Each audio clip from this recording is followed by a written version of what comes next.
الحمد لله رب العالمين وبه نستعين على أمور الدنيا والدين والصلاة والسلام على أشرف الأنبياء والمرسلين نبينا ومولانا محمد وعلى آله وأصحابه أجمعين ومن تبعهم بإحسان إلى يوم الدين رب اشرح لي صدري ويسر لي أمري واحلل عقدة من لساني يفقهوا قولي اللهم علمنا ما ينفعنا وانفعنا بما علمتنا وزدنا علما اللهم إنا نسألك علما نافعا ورزقا طيبا وعملا متقبلا اللهم فقهنا في الدين وافتح لنا فتوح العارفين اللهم آمين. أما بعد إخواني وعيبتي في الله عزكم الله jamaah salat subuh Masjid Bungur yang mudah-mudahan selalu dirahmati oleh Allah Subhanahu wa taala. Alhamdulillah di pagi hari yang ditemani oleh hujan deras kita dapat kembali berkumpul di masjid yang kita cintai ini. Semoga Allah Subhanahu wa taala menjadikan setiap langkah kita sebagai saksi nanti pada hari kiamat. Karena Nabi kita Muhammad sallallahu alaihi wasallam telah mengatakan, "Basyiril masya'ina fil zulami ilal masajidi binuri tami yaumal qiyamah." Berikan kabar gembira kepada orang-orang yang melangkahkan kakinya menuju masjid-masjid di kegelapan dengan cahaya yang sempurna nanti pada hari kiamat. Dan dalam banyak hadis juga Nabi SAW mengatakan bahwasannya tidak ada satupun bagian bumi yang dipijak melainkan akan menjadi saksi nanti pada hari kiamat.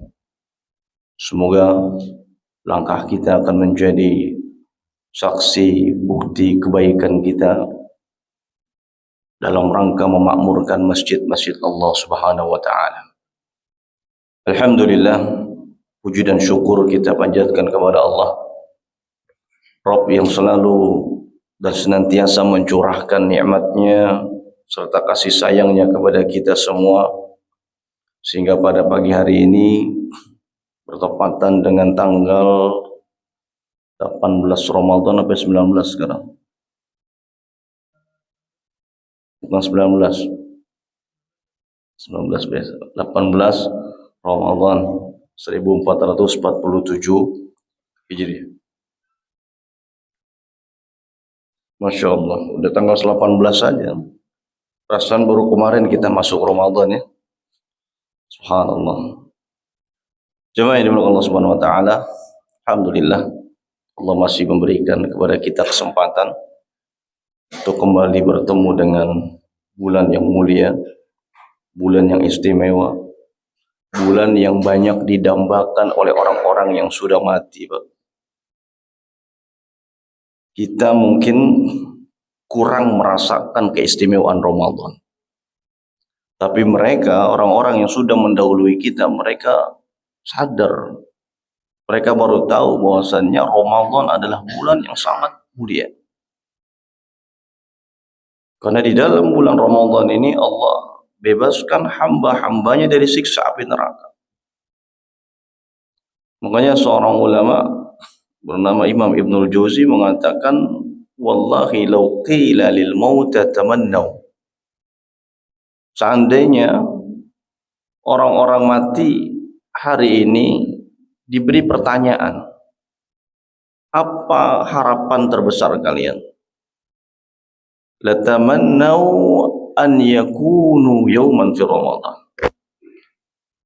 Niscaya yang akan menjadi angan-angan terbesar mereka, keinginan dan harapan besar mereka adalah mereka ingin kembali bertemu dengan Ramadan.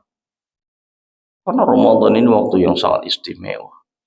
Makanya alhamdulillah kita masih diberikan kesempatan oleh Allah untuk kembali bertemu walaupun sudah separuh lebih kita jalanin Ramadan. Maka jangan sampai separuh ke depan lepas. Arti lepas maksudnya adalah kita justru makin kendor ibadahnya. Ya. Seharusnya semakin mendekati garis finish kita semakin semangat meningkatkan ibadah, ketaatan kita kepada Allah dengan sungguh-sungguh. Inilah yang dicontohkan oleh Nabi kita Muhammad sallallahu alaihi wasallam.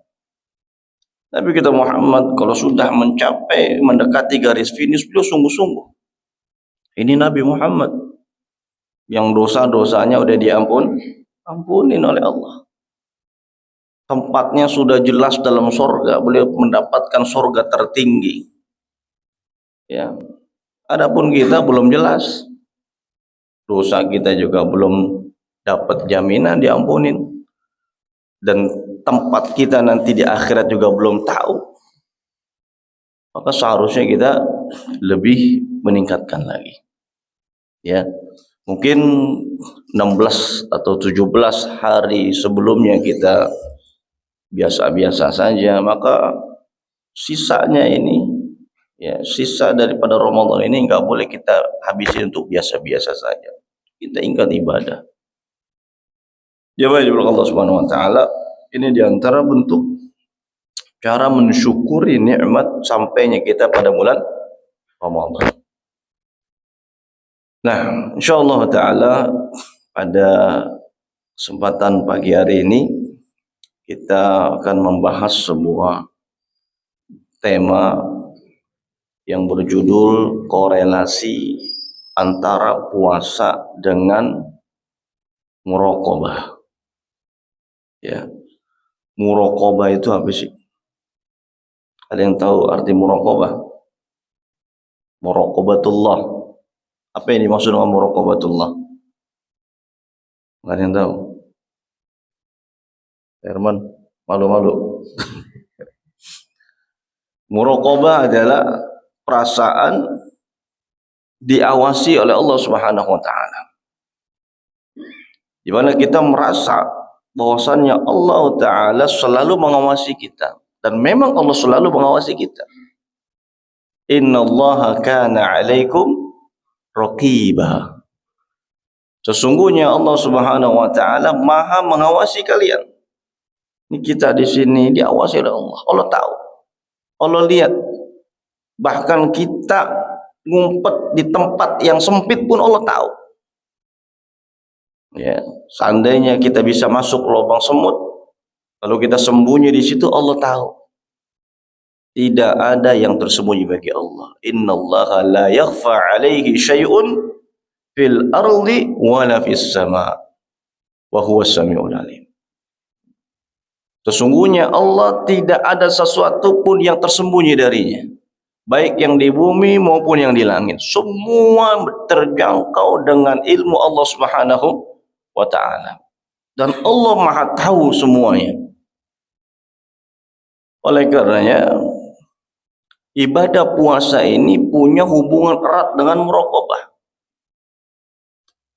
Kalau kita melaksanakan ibadah puasa dengan sebenar-benarnya, niscaya akan hadir dalam diri kita muraqabatullah. Ya. Karena puasa adalah ibadah yang tidak ada yang tahu kecuali diri kita dengan Allah. Kita puasa, orang nggak tahu. Ya. Yang tahu adalah kita dengan Allah.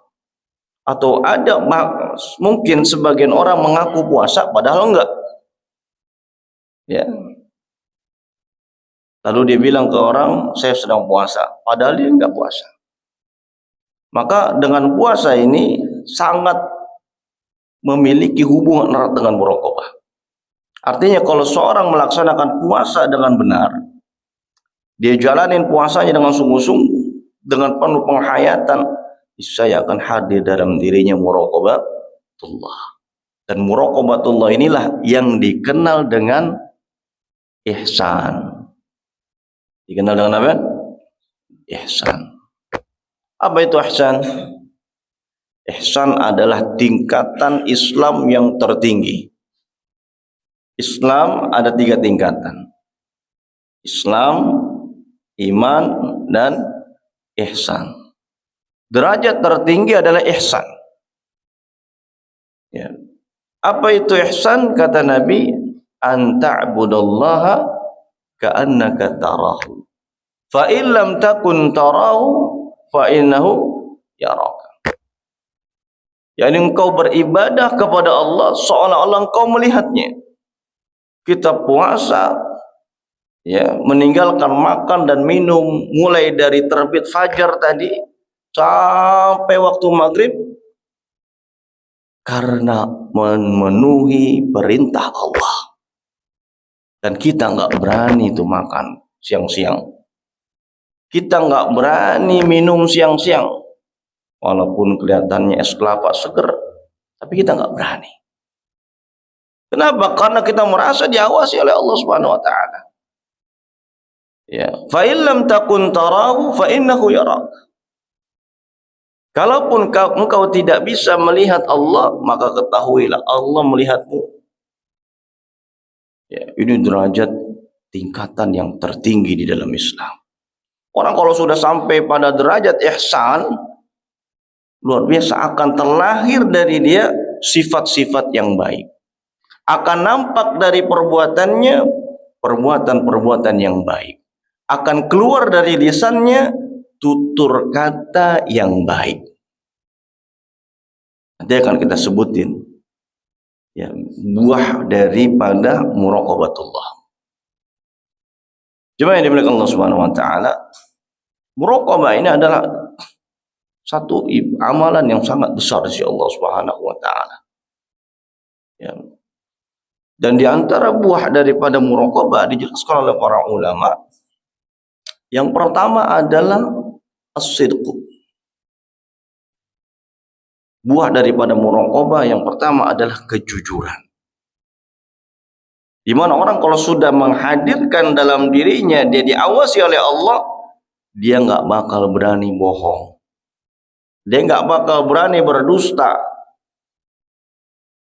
Ya, dia akan bersikap jujur, baik jujur perkataannya maupun jujur perbuatannya ataupun jujur hatinya. Dia akan selalu jujur. Ya. Dan jujur ini adalah akhlaknya orang-orang beriman. Nabi kita Muhammad SAW bersabda, "Alaikum bis-sidqi, fa inna as-sidqa yahdi ilal birr, wa innal birra yahdi ilal jannah."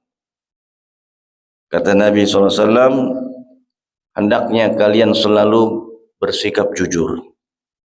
Jujur dalam berkata, jujur dalam berbuat, jujur dalam bersikap. Jujur. Karena sesungguhnya jujur itu akan menuntun seorang kepada kebajikan. Orang kalau sudah jujur, akan terbuka pintu-pintu kebaikan di depan dia.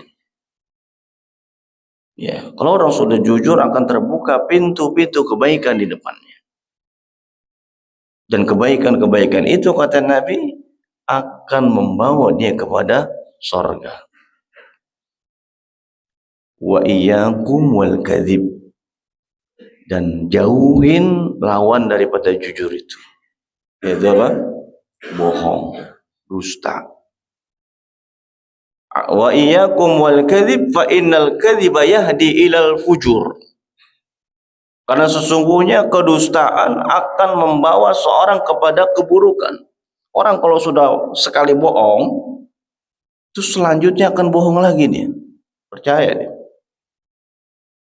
Ya. Orang kalau sekali bohong, dia akan mencari-cari alasan yang lain untuk membenarkan kebohongannya dia. Dan dia dusta lagi setelah itu. Ya. Dan kebohongan ini akan membawa dia kepada neraka jahanam, waliyadzubillah. Makanya ini yang membedakan antara orang beriman dengan orang munafik. Orang beriman, mereka adalah orang yang selalu berusaha untuk bersikap jujur. walaupun dia harus menanggung resiko yang pahit. Ya, karena memang terkadang orang jujur, ya resikonya pahit. Tapi sebaliknya, justru kedustaan yang akan membawa seorang kepada kesengsaraan. Walaupun mungkin tidak beresiko atau mungkin di awalnya dia manis, tapi nanti di kemudian hari dia akan merasakan ya pahitnya kedustaan yang pernah dia lakukan. Jemaah yang dimuliakan Allah Subhanahu wa taala, andai kata umat Nabi Muhammad sallallahu alaihi wasallam menghadirkan muraqabah ini, lalu terlahir darinya sikap sidq, jujur, niscaya tidak ada lagi, terutama di negeri kita, orang-orang yang ya mungkin bisa dikatakan ya, koruptor, maling uang rakyat, ya, atau tidak ada lagi ya kedustaan-kedustaan, berita-berita hoax. Ya, ini buah daripada muraqabah. Ya, makanya orang beriman itu dia akan selalu bersikap jujur. Nah, berbeda dengan orang munafik. Sifat orang munafik adalah kadzib, suka berdusta. Ya, karena memang kerjaan mereka. Mereka sering membuat kedustaan-kedustaan. Makanya kata Allah Subhanahu wa taala ketika berbicara menyampaikan tentang orang-orang munafikin di awal-awal surah Al-Baqarah, apa kata Allah?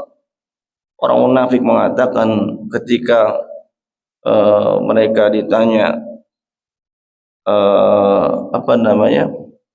Wa idza qila lahum aminu kama amana an-nas qalu anu'minu kama amana as-sufaha. Ya, ketika mereka disuruh beriman, maka mereka bilang apa? Apakah kita akan beriman seperti orang-orang bodoh itu beriman? Tapi di tempat yang lain, ya, ketika dia merasa terancam, dia akan mengaku sebagai orang beriman. Lalu ketika mereka kembali kepada syaitan-syaitan mereka, mereka akan mengatakan inna ma'akum innama nahnu mustahzi'un. Ketika mereka kembali kepada setan-setan mereka, pembesar-pembesar mereka, kelompok-kelompok mereka, mereka mengatakan apa? Kita tetap bersama kalian. Tadi kita cuma mengolok-olok mereka. Ini kedustaan yang besar yang dilakukan oleh orang-orang munafik. Ya, Nabi SAW juga mengatakan ayatul munafik salas. Tanda orang munafik itu ada 3. Fi riwayatin arba', dalam riwayat yang lain mengatakan ada 4. Di antara tanda munafik adalah apa? Idza haddatsa kadzab, kalau ngomong dusta.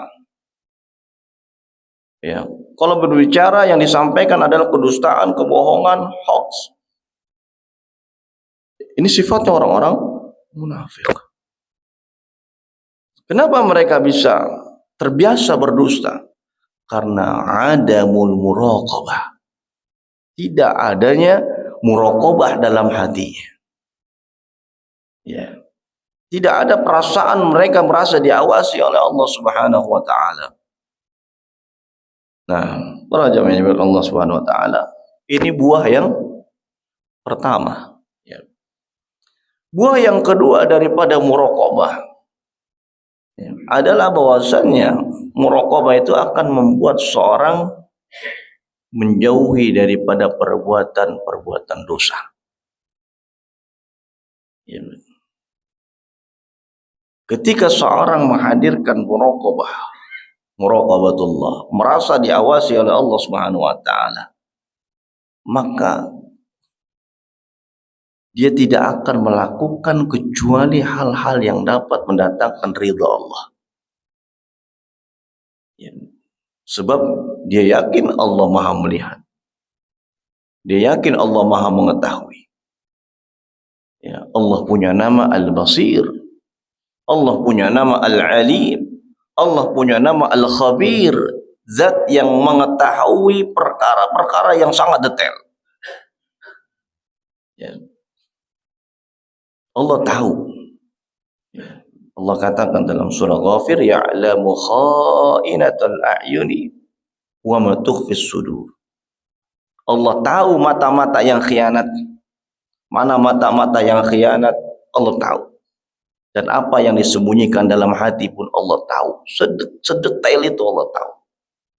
Mungkin kadang kita sendiri aja nggak sadar apa yang sebenarnya yang ada dalam isi hati kita. Tapi Allah tahu. Bahkan Allah tahu apa yang akan kita rasakan dalam hati kita. Yang kita saat itu belum tahu. Sedemikian detailnya pengetahuan Allah Subhanahu wa taala. Nah, orang yang menghadirkan muraqabatullah dalam hatinya, dalam dirinya, dia tidak melakukan kecuali kebaikan-kebaikan. Ya. Karena dia yakin saat dia bermaksiat kepada Allah Subhanahu wa taala, Allah melihat dia. Saat dia berbuat dosa, Allah tahu, Allah melihat. Ya. Nah, jadi Allah tahu. Allah bukan hanya melihat kita saat kita ibadah aja. Allah bukan hanya melihat kita saat kita sholat saja. Tapi ketika kita bermaksiat pun Allah melihat kita. Allah tahu. Nah, inilah yang membuat Nabi Yusuf alaihissalam tidak mempan, ya, tergoda oleh rayuannya istri Al-Aziz. Allah kisahkan di dalam surat Yusuf, di mana ketika istrinya Al-Aziz, konon katanya namanya Zulaikha. Ada yang mengatakan namanya siapa? Zulaikha. Ketika Zulaikha ini berada di dalam rumahnya, dan tidak ada orang di dalam ruangan itu kecuali dia dan Yusuf. Dan dia memang sangat cinta kepada Nabi Yusuf alaihissalam. Gimana nggak cinta? Nabi Yusuf gantengnya minta ampun. Ya. Nabi Yusuf alaihissalam adalah orang yang diberikan ketampanan separuh dunia. Tampannya luar biasa. Lalu apa yang dilakukan oleh Zulaikha? Zulaikha wa ghallaqatil abwab. Dia kunci semua pintu-pintu ruangannya. Tidak ada yang di dalam kecuali dia dan Nabi Yusuf alaihissalam. Zulaikha ini, Pak, bukan perempuan sembarangan. Ya, Zulaikha adalah perempuan yang punya kedudukan, cantik lagi. Wah, nggak tahu deh tuh kalau kita. Beda lagi urusannya kan. Tapi subhanallah, Nabi Yusuf alaihissalam. Nabi Yusuf alaihissalam ketika dirayu, warawadathu allati hiya fi baitiha wa ghallaqatil abwab wa qalat hayta lak. Dirayu, digoda Nabi Yusuf alaihissalam. Kemudian pintu-pintu rumahnya semuanya dikunci rapat. Kata Zulaikha, "Ayah Yusuf, mau kemana kamu?" Gak ada orang, Pak. Bayangin. Di dalam ruangan gak ada orang. Ya. Maka kata Nabi Yusuf alaihissalam, "Qala ma'adallah." Aku berlindung kepada Allah Azza wa Jalla. Aku berlindung kepada Allah SWT. Ya, walaqad hammat bih wa hamma biha laula ar-ra'a burhan rabbi. Ya, menurut ahli qiraat, ketika membaca walaqad hammat bih seharusnya diwaqafkan. Ya, tanah Syekh Dr. Aiman Suwaid hafizahullah mengatakan sebagai adab kita kepada Nabi Yusuf alaihissalam, kita wakafkan, kita membaca walaqad hammat bih wa hamma biha laula ar-ra'a burhan rabbih. Baru setelah itu diwasal, disambung. Ya, ini adaban lin nabi, sebagai bentuk adab kita kepada seorang nabi. Apa artinya? Walaqad hammat bih. Zulaikha ini sangat menginginkan Nabi Yusuf alaihissalam. Sangat ingin. Hasratnya sudah memuncak. Luar biasa. Wa hamma biha laula ar-ra'a burhan rabbih. Ya. Maka Nabi Yusuf alaihissalam melihat salah satu bukti daripada tanda kebesaran Allah. Nabi Yusuf tidak mau. Nabi Yusuf menolak. Nabi Yusuf menolaknya. Kenapa? Karena Nabi Yusuf alaihissalam melihat burhan Allah. Nabi Yusuf merasa bahwasannya Allah Ta'ala melihat dia. Walaupun nggak ada orang yang melihat dia, tapi Nabi Yusuf yakin Allah melihat. Ya, sehingga Nabi Yusuf pun kabur. Ya, dalam sebuah riwayat dikatakan, ya, dan ini juga termasuk Israiliyat, tapi ya, cerita Israiliyat tidak boleh didustakan juga tidak boleh dibenarkan, cukup dinukilkan saja. Terdapat satu riwayat bahwasannya ketika ya Zulaikha mengunci pintu-pintu ruangannya, kamarnya, dan di situ terdapat apa? Terdapat patung-patung dia. Lalu dia tutupin muka-mukanya tuh, muka patungnya tutupin pakai kain supaya nggak ada yang melihat perbuatannya. Kata Nabi Yusuf alaihissalam, ya, atastahina min nazari malikil jamad wala tastahina min nazari malikil jabbar. Engkau malu dilihat sama benda-benda mati nih, kata Nabi Yusuf.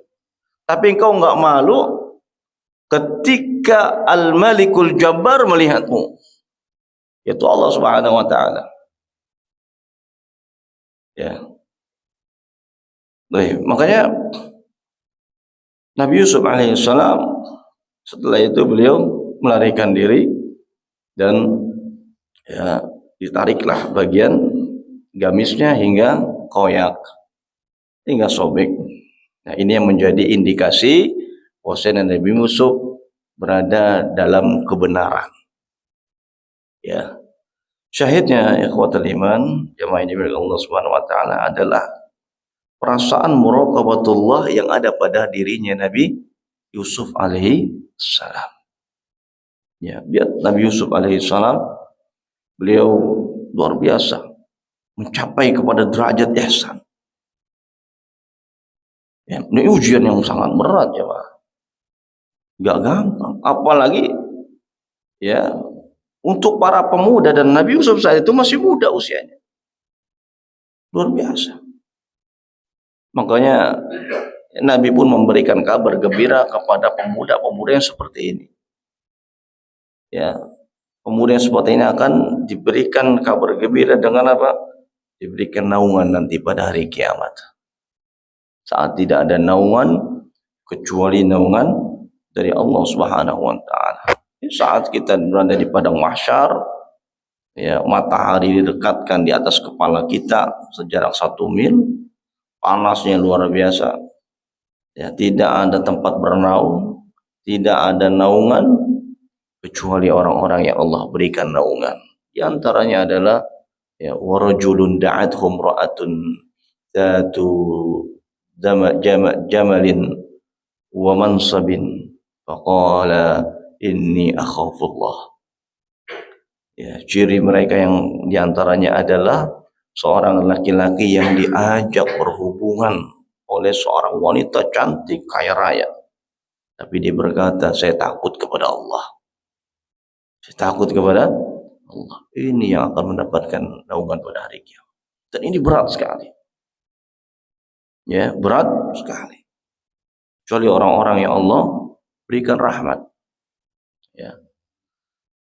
Dan jemaah dengan Allah Subhanahu wa taala, ternyata hal ini juga pernah terjadi, ya, dialami oleh salah seorang ulama besar di negeri kita, yaitu Profesor Buya Hamka.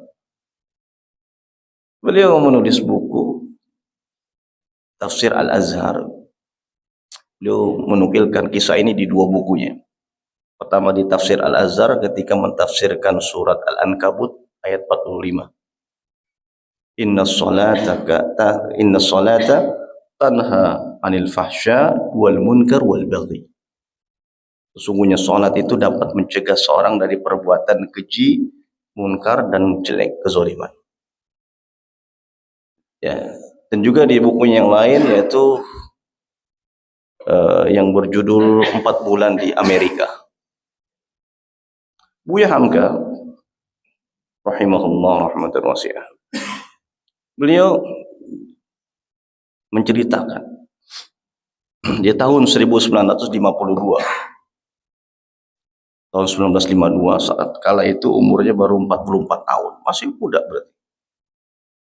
Beliau mendapatkan undangan khusus dari Presiden Amerika kala itu. Yang tahun 52 Presiden Amerika siapa Pak ya, nak? Nggak tahu ya, lupa. Oke, Presiden Amerika, bukan Trump, bukan Trump. Nah, dapat undangan khusus selama 2 bulan.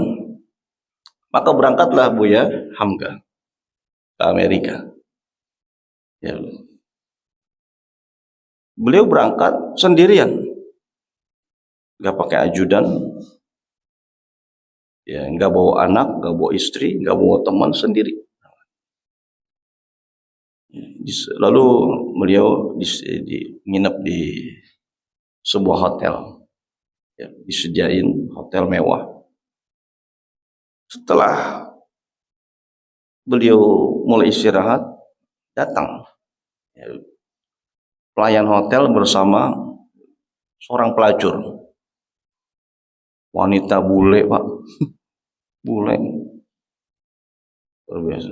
Dia datang dan pelayan hotel ini nawarin kepada Buya Hamka, Tuan, kalau sekiranya Tuan mau untuk ditemani oleh wanita ini, maka silakan. Intinya ditawarin lah, paksa. Apa kata Buya Hamka? Enggak. Dia langsung nutup pintu hotelnya. Dan subhanallah, apa yang bilang? Kala itu terjadi di malam hari. Di waktu subuhnya beliau sholat, subhanallah, kata beliau apa? Sholat yang paling khusyuk yang pernah aku rasakan adalah saat itu. Ya. Dan bayang syahidnya adalah apa? Ketika keimanan kita diuji, ya, beliau merasa walaupun beliau jauh dari negerinya, dari Indonesia, Amerika jauh, walaupun istri beliau nggak tahu, anak beliau nggak tahu, dan nggak ada siapa-siapa yang melihat, tapi beliau yakin Allah Maha melihat, Allah Maha mengawasi. Sebab Allah di Indonesia sama dengan Allah yang ada di Amerika. Allah Maha melihat. Ini yang membuat beliau menolak gitu. Ya, dan beliau bahkan marah. Ya, beliau marah dengan pelayan hotel yang menawarkan perempuan pelacur tersebut kepada beliau. Rahimahullah taala. Ini muraqabah jemaah Allah. Ya, ini muraqabah. Ya, dan muraqabah kita ini akan diuji sejauh mana kita menghadirkan muraqabatullah dalam diri kita ketika kita dihadapkan dengan peluang untuk bermaksiat kepada Allah Subhanahu wa taala. Ini ada peluang untuk bermaksiat. Ya. Ada peluang untuk bermaksiat, apakah kita terjatuh ke dalamnya atau justru kita tahan, ya, karena kita yakin Allah Maha mengawasi kita. Ya. Ini sebagian kita cuman kan begitu, yang merasa diawasin oleh Allah ya ketika sholat aja. Ketika sholat, khusyuk gitu ya, bagus.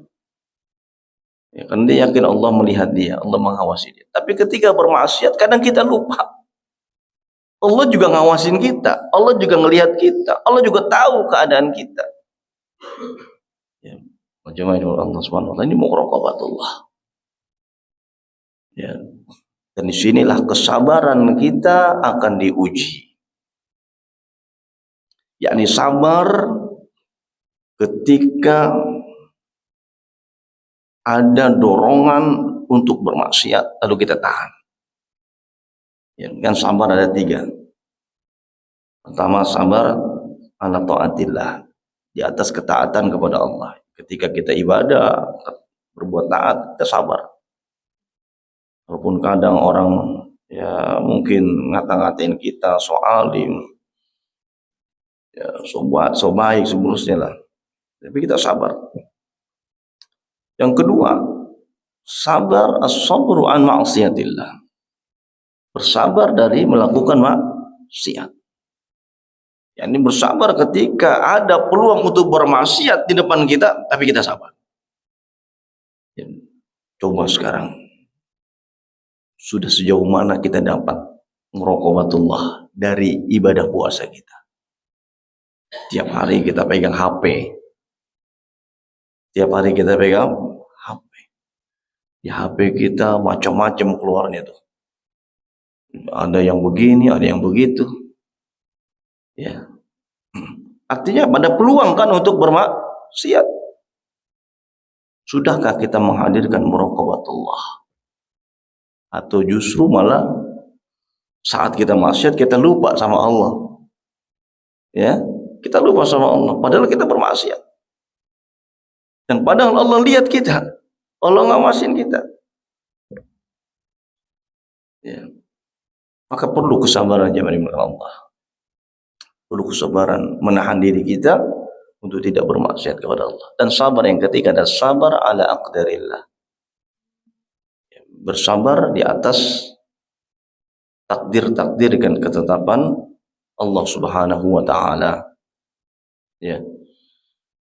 Jemaah yang dimuliakan Allah Subhanahu wa taala. Inilah hubungan atau korelasi antara ibadah puasa dengan muraqabatullah. Seorang yang melaksanakan, menjalani puasa dengan benar, niscaya dia akan dapat pelajaran muraqabatullah itu. Dia akan dapat. Ya. Kalau puasanya benar.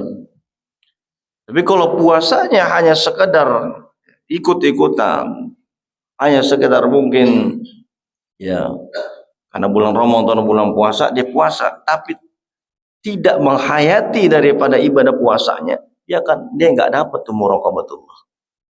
Karena dia berjalan melaksanakan ibadah puasa hanya sekedar rutinitas tahunan aja. Ya, waktu Ramadan kita puasa. Ya, emang ini betul baik, tapi ada pelajaran terpenting daripada itu. Makanya output daripada syariat puasa itu apa? Outputnya apa? La'allakum tattaqun, agar kita jadi orang bertakwa. Itu outputnya. Ya, apa sih takwa? Takwa adalah kita menjadi hamba yang taat kepada Allah, menjalankan setiap perintah Allah dan menjauhi larangan-larangan Allah. Itu takwa. Dan ini adalah ya buah daripada muraqabatullah. Ya, soal inilah ya diantara buah dan faedah daripada muraqabatullah. Mungkin ini yang bisa ya kita bahas pada kesempatan kali ini. Semoga yang sedikit ini bermanfaat, terkhusus bagi pembicara pribadi dan juga kepada seluruh jamaah. Semoga Allah Subhanahu wa taala menerima amal ibadah kita. Amin ya rabbal alamin. Ada pertanyaan? Ada pertanyaan?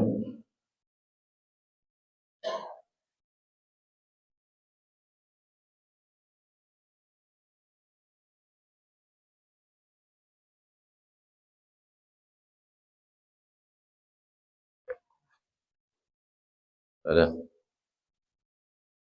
Jam 6 masih gelap ya. Masya Allah. Baik, kalau nggak ada kita cukupkan. Ya, semoga bermanfaat untuk kita semuanya. Wabillahi taufiq wal hidayah. Sallallahu ala nabiyina Muhammad wa ala alihi wa sahbihi wa sallam. Subhanakallahumma wa bihamdika asyhadu an la ilaha illa anta astaghfiruka wa atubu ilaik. Assalamualaikum warahmatullahi wabarakatuh.